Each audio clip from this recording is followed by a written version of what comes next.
So how does the book apply to people who might not be leading a company or own their own business? Well, that's a great question.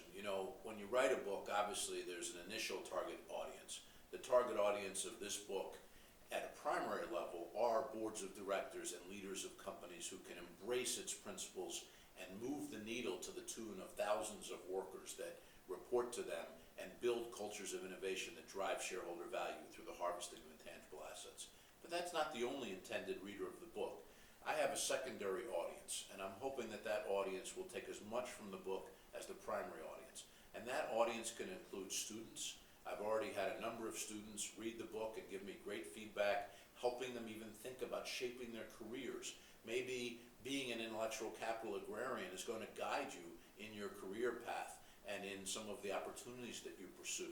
I've had feedback from leaders of not-for-profits who are looking for the intangible assets within their not-for-profit organizations to help either drive more shareholder value to their target constituents or create potential revenue streams to donors. I've had people who work in ordinary jobs or government jobs read the book to help them understand how they can be more effective intellectual capital agrarians just in their daily lives. How does one go about doing that? Well, first, being committed to recycling, being committed to avoiding waste, being committed to prioritizing what's important in their life versus what's not important. How can they be a more effective father or parent or husband or mother or wife or daughter or sister or family member or member of their community?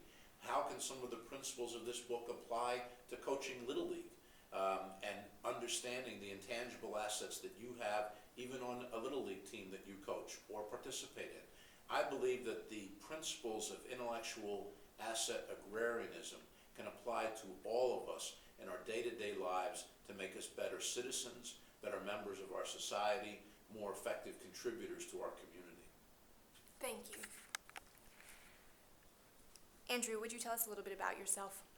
Well, I'm a partner here at the global law firm of Jones Day. I am in the mergers and acquisitions department, but often work with companies on harvesting intellectual capital, work very closely with our intellectual property lawyers here at the firm, making sure that companies have strategies to drive shareholder growth. I've always been fascinated, and all of my teaching, all of my writing over the years has been around the dynamics of business growth.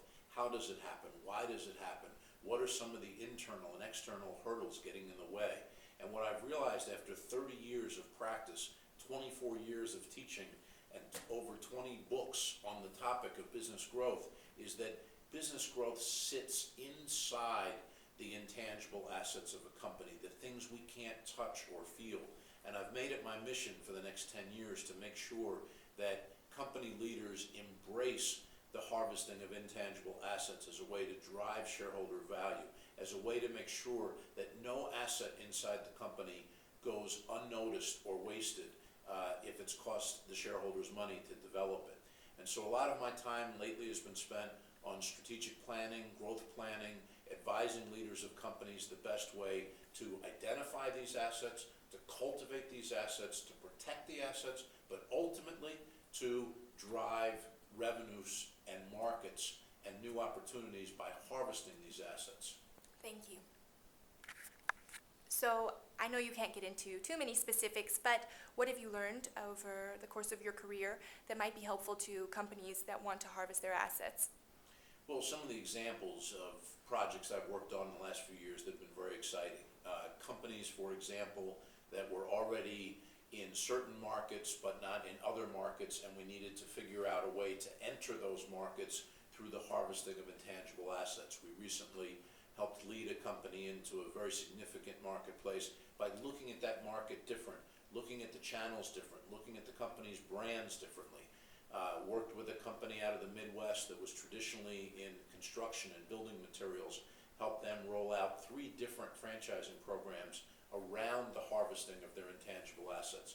I've worked with small companies who didn't realize that inside their patent claims might be 10 or 20 or 30 other applications of their technology into parallel, non-competitive uses, where if they could bring those claims out, package them better, do some external licensing, they could create new high-margin revenues for themselves.